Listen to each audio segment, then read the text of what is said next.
السلام عليكم ورحمة الله وبركاته. ازيكم يا حبايب قلبي يا صحبة الجنة؟ يلا كل سنة وانتم طيبين. هنعمل غدانا النهاردة بس بروحانات رمضانية، هينفع فطار لأول يوم رمضان. أول يوم يا هنا وأي يوم يا حبايب هنا، طول ما ربنا مدينا بركته إن شاء الله كل حاجة هتبقى جميلة معانا. ويلا بينا ندخل الفيديو كده، ويلا لايك بإيديك اليمين، ربنا يجعلنا جميعا من أهل اليمين يا حبايب قلبي، ربنا يبارك لي فيكم. ولو برضو كام دقيقة تقعدوها في الفيديو يبقى كتر ألف خيركم عشان الفيديو يوصل لأكبر عدد. ويلا سموا الله وصلوا على الرسول وادخلوا الفيديو معايا.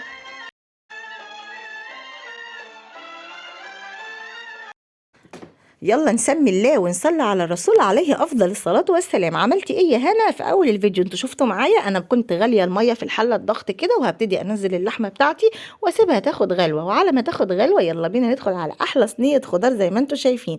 فيها ايه الصينيه دي يا هنا؟ فيها خير ربنا وبركات ربنا.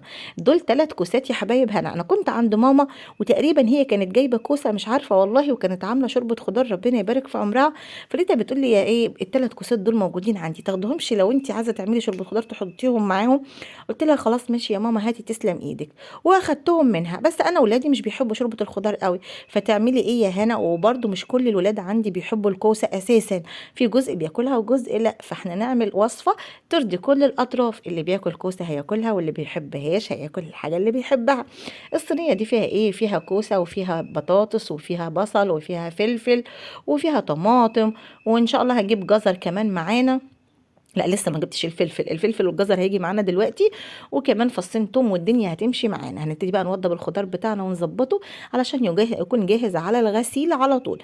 هنبتدي نقشر بقى البطاطس بتاعتنا. احنا كده ايه قطعنا الجزر. انا الكوسه معلش بحب اخليها بقشرها، لان الفدا بتكون كلها في القشر، فمش بحب اقشرها ابدا ابدا، وما بتفرقش خالص في الطعم، وبتكون قمر وجميله يا بنات. واحنا بنقشر البطاطس يلا نقول ايه؟ اللهم اتنا في الدنيا حسنه وفي الاخره حسنه وقنا عذاب النار.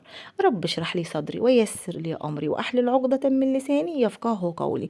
أستغفر الله الذي لا إله إلا هو الحي القيوم وأتوب إليك. لا إله إلا أنت سبحانك إني كنت من الظالمين. اللهم يا حي يا قيوم برحمتك أستغيث، أصلح لي شأني كله ولا تكلني إلى نفسي طرفة عين. الله الله ربي لا أشرك به شيئا. الله الله ربي لا أشرك به شيئا. اللهم إني أسألك من فضلك ورحمتك فإنه لا يملكها إلا أنت.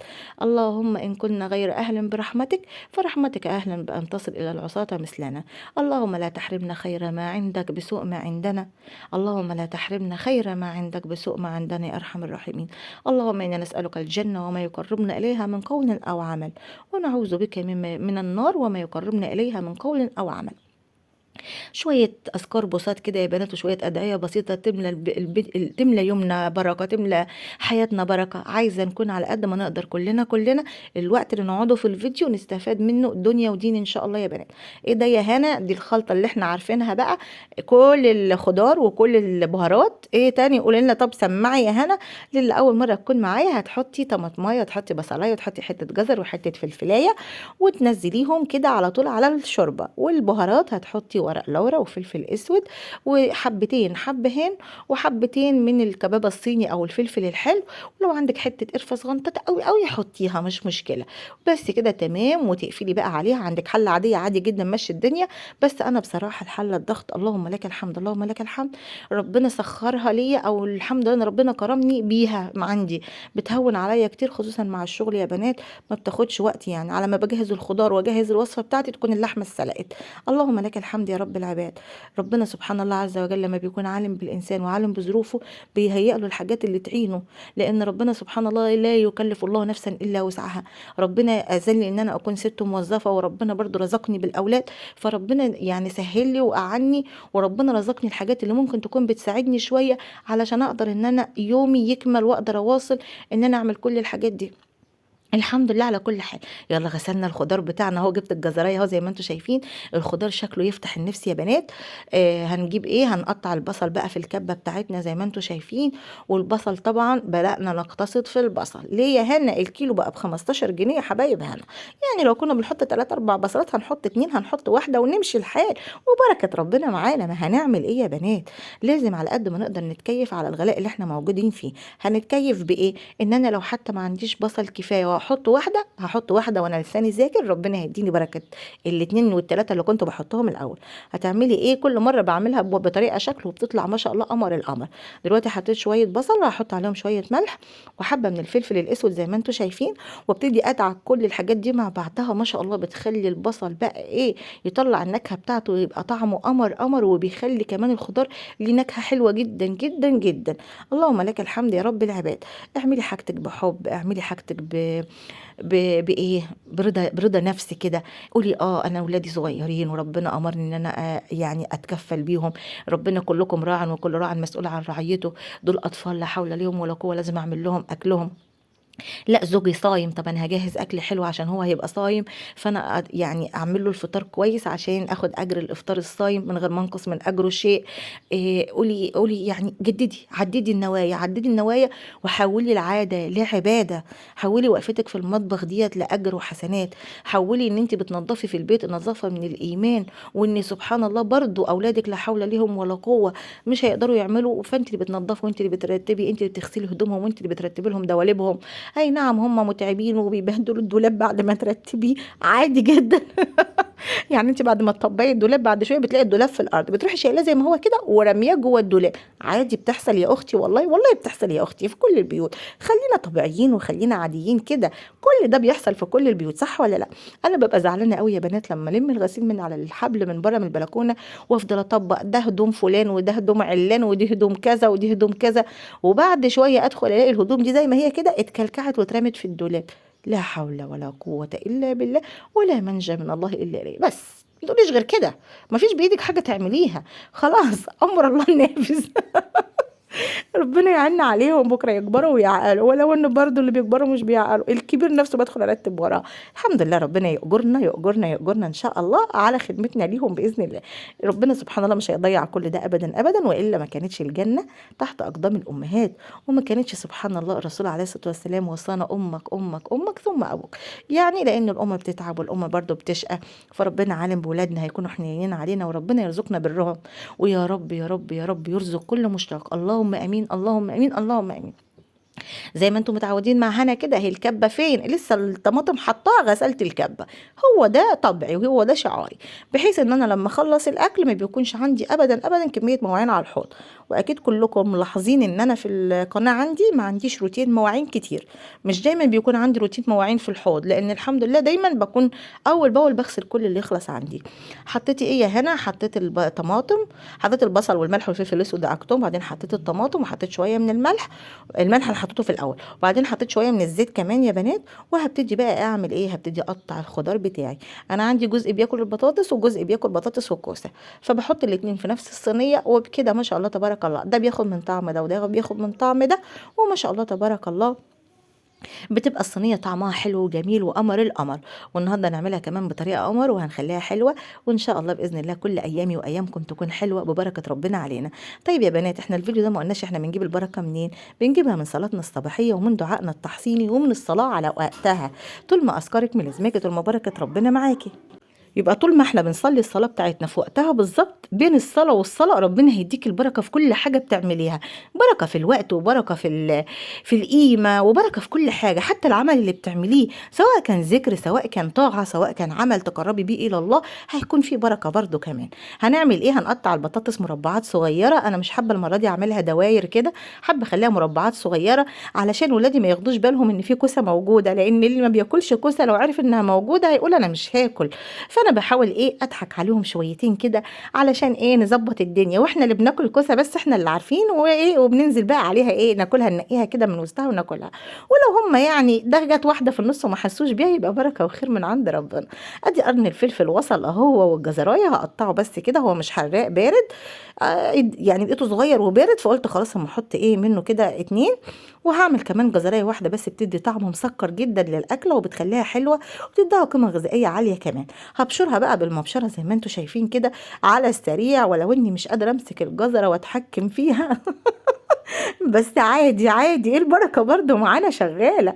عماله اجي شمال واجي يمين مش قادره ابشر يا بنات. هتلاقوني دلوقتي حملت المبشره على البطاطس عشان اقدر ابشرها، لان انا مش قادره اشوفه، مش قادره اتحكم فيها وهي في ايدي وابشر بيها.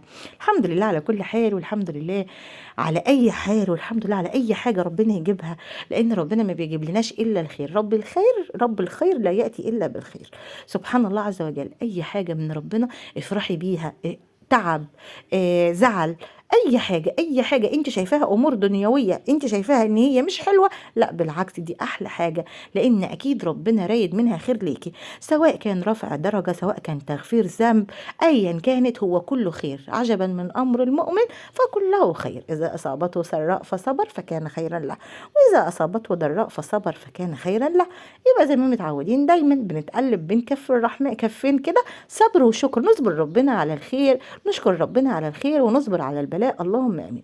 الكوسه برضو كمان ما شاء الله كانت طازه وجميله، تسلم ايد امي. ده كان رزقي برضو عند امي، يعني ان هي تديني الكام كوسه دول، فالكام كوسه دول انا عملت عليهم اكله يا بنات. يعني زوجي كان جايب اللحمه بصراحه، بس انا ما كنتش عارفه هعمل اكله ايه. لما ادتني الكوسه، طب انا هعمل ايه بالثلاث كوسات دول؟ هطبخهم ازاي ولا هعملهم ايه؟ فسبحان الله يعني جت الفكره. برضو انت بتكوني محتاره في حاجه معينه وربنا برضو بيلهمك الحاجه. يعني انا ما كنتش عارفه هطبخ عليها ايه، ربنا سبحان الله جعل ماما سبب وادتني دولت وعملت الاكله بيهم. وحته بقى من الدقه المنقذه. ايه الدقه المنقذه يا هنا؟ ارجعوا في الفيديوهات هتعرفوا، في فيديو قصير اسمه الدقه المنقذه. وعلشان خاطر ماما منى حبيبه قلبي كانت سالتني عليها، احنا يا ماما منى انا هعملها تاني ان شاء الله قريب في القناه علشان خاطرك انت يا حبيبتي، لاني مش عارفه انزل فيديو تاني على على القناه تاني، هيبقى حاجه اسمها محتوى معاد استخدامه. طبعا حطيت شويه من الشوربه، شوفوا ما شاء الله اللهم بارك. على ما بس ظبطت صينيه الخضار وظبطتها وجهزتها، كانت اللحمه ما شاء الله استوت. شفتوا بقى فايده الحله الضغط ايه؟ اللهم لك الحمد حمدا كثيرا طيبا مباركا فيه. عموما التتبيله المنقذه يا ماما منى عباره عن فلفل احمر وفلفل اخضر وتوم وشويه من الكزبره وشويه من الكمون وشويه من الملح، مش اكتر من كده. اضربيهم في الكبه وحطيهم في علبه وحطيهم عندك في التلاجة زي ما انت شايفه كده. ما شاء الله تبارك الله. يبقى احنا قلنا ايه؟ توم وفلفل احمر وفلفل اخضر وكزبره وكمون وملح بس. وخليها في علبه واقفليها، بتقعد بالاسبوع عندك في التلاجة. كل ما تعملي اكله، هتعملي بتنجان حقيقيه، هتعملي فول حطي حته منه، هتعملي سمك تبليه. يعني التتبيله دي شغاله في كل حاجه. في اكله زي دي بحط انا عموما بحطها معايا في اي حاجه، بتدي للاكل طعم كده وجميل. ولو هي مشطشطه برده شويه بتدي برده سنه شطشطه بسيطه تخلي الاكله حلوه. طبعا اللحمه ما شاء الله كانت استوت معايا اهي ما شاء الله تبارك الله. دي حته ورق لورا هشيلها.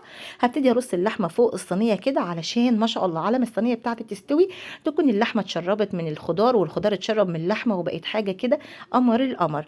اللهم لك الحمد حمدا كثيرا طيبا مباركا فيه. احطهم كلهم كده في الصينيه وهيفيد معايا شوربه يا بنات. زي ما اتعودنا الايام دي لازم نتحدى الغلاء. شويه الشوربه اللي هيفيدوا نقوليهم في حله صغنططه، وبعد ما يبردوا حطيهم في كيس وارميهم في الفريزر. هتحتاجيهم في يوم تاني يكون ما عندكيش لحمه وتظبطي اكلتك بيه. ده طبعا هنعمل حله كيلو، بس مش حله، كيلو رز بشعريه. طبعا يارا ما شاء الله تبارك الله كانت حواليا كده، فقالت لي انا هقلب انا الرز يا ماما، ربنا يبارك في عمرها وجميع بنات المسلمين، اللهم امين يا رب العالمين. ليه بفضي الحله بتاعه الضغط في حله صغيره يا بنات؟ علشان اغسل الحله الضغط واشيلها، لان بصراحه بتبقى حجمها كبير وبتبقى يعني بتاخد مني مكان سواء على البوتاجاز او في التلاجة. فبحاول على قد ما اقدر اول باول كده افضي اي حاجه باقيه فيها واغسلها واشيلها. يعني انا بطلعها استخدمها وعلى طول اغسلها واشيلها. يلا كده تمام اهو ما شاء الله الرز بتاعنا تمام التمام هيختم اهو. وزي ما انتم متعودين معايا علشان انا موظفه وعايزه اكل يخلص بسرعه، بزود دايما اي حاجه ميه مغليه. الميه المغليه بتسرع من السوى وبتخلي الحاجه جميله معاكي ان شاء الله. يلا زودناها كده تمام. اللهم لك الحمد. البراد كان خلص فجبت شويه سخنين من السخان، والحمد لله على كل حال يا بنات. وادي الرز بتاعنا خلاص، وادي ما شاء الله تبارك الله اكلنا. ادي الرز بشعريه اهوت، وادي شويه الشوربه فضيتهم في حله صغيره وغسلت الحله الضغط وشلتها. وادي صينيه البطاطس والكوسه باللحمه ما شاء الله. اللحمه كانت طعمها مشوي جميل جدا جدا، وفضل ونعمه من عند ربنا عز وجل. ايه يا هنا، ما هو بعد الاكله التمام دي لازم نحبس بقى بكوبايتين شاي. قلت اما اقوم اعمل كوبايتين شاي ليا لبابانا، ربنا يديله الصحة ويبارك له يا رب، اللهم امين. والشاي كان خلصان، فجبت باكو شاي كده وقلت يلا بقى ايه اظبط الدنيا معاكم ونظبط الدماغ كده ونعدل اليوم. والحمد لله على كل حال، يا رب ايامنا كلها خير وايام كلها بركة. اللهم اجعلنا يا رب من عتقائك في شهرك الكريم يا رب. اللهم بلغنا رمضان لا فاقدين ولا مفقودين. اللهم ارفع اعمالنا في ليلة النصف من شعبان وانت راضي عنا. اللهم ارفع اعمالنا وانت راضي عنا. اللهم ارفع اعمالنا وانت راضي عنا يا ارحم الراحمين. نحط الشاي ونحط السكر والدنيا تمشي. وخلوا قلوبكم دايما صافية كده للي حواليكم علشان قلوبنا كلها تبقى صافية بإذن الله. اوعوا يا حد، اوعوا تكونوا زعلانين من حد وتفضلوا زعلانين. لا، الدنيا مش مستاهلة ابدا ابدا يا عالم. احنا النهارده موجودين، بكره احنا موجودين ولا لا، او بعد شويه احنا موجودين ولا لا. اهم حاجه ان احنا نقابل ربنا وهو راضي عننا يا رب. اللهم جنة عرضها جنة عرضها السماوات والارض. اللهم جنة عرضها السماوات والارض. اللهم امين يا رب العالمين. يا بنات عايزين كلنا ما نعديش دقيقه غير لما ناخد فيها حسنه. والله العمر بسيط والعمر مش كبير، العمر مهما كبر هو قليل. تخيلوا بس غمسه واحده في الجنه، تخيلوا يعني غمسه واحده في الجنه تنسينا الدنيا واللي فيها واللي حصل واللي راح واللي جه. ايه امور الدنيا اللي احنا بنفكر فيها وبنزعل عليها؟ والله الدنيا بسيطه بسيطه بسيطه بسيطه. ويلا لايك يا قمرايا.